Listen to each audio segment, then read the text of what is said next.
tupu haya tupu haya tapa pana basi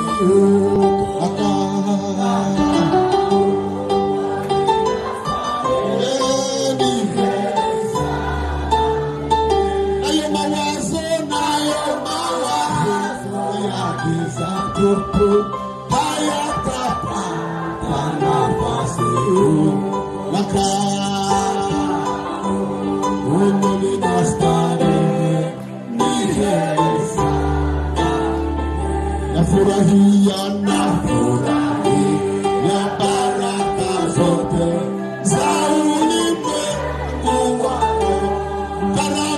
Karama hizo nalizipewa katika tufa.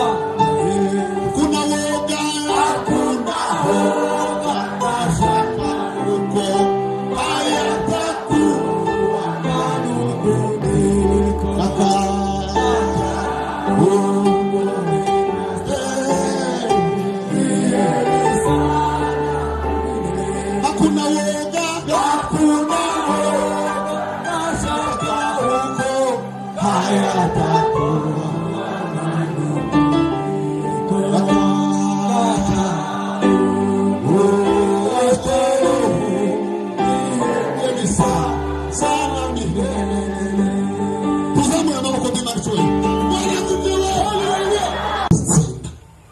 Kubashendesi n'abandi ntambaraga z'abari hano n'abagaragara bazitsinda baracyari ko batsindwa n'imbaraga z'abapfuye.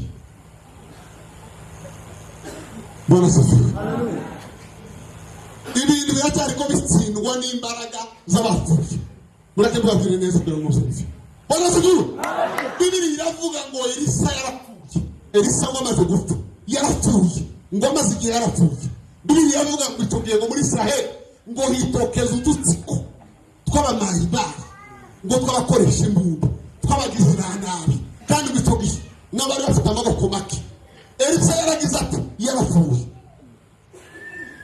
Mwumve imbaraga z'abapfuye ndetse gukora muri iki gihugu,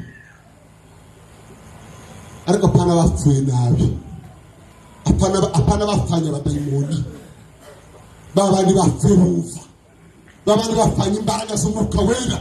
Kugeza uyu munsi uyu amagufwa yawe niyagihaye ati bado nyinyi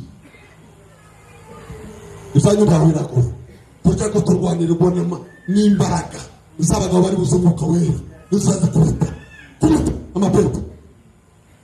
Bibiri yavuga ngo isogihe ngo hari udutero, hari udukundu twagize nabi.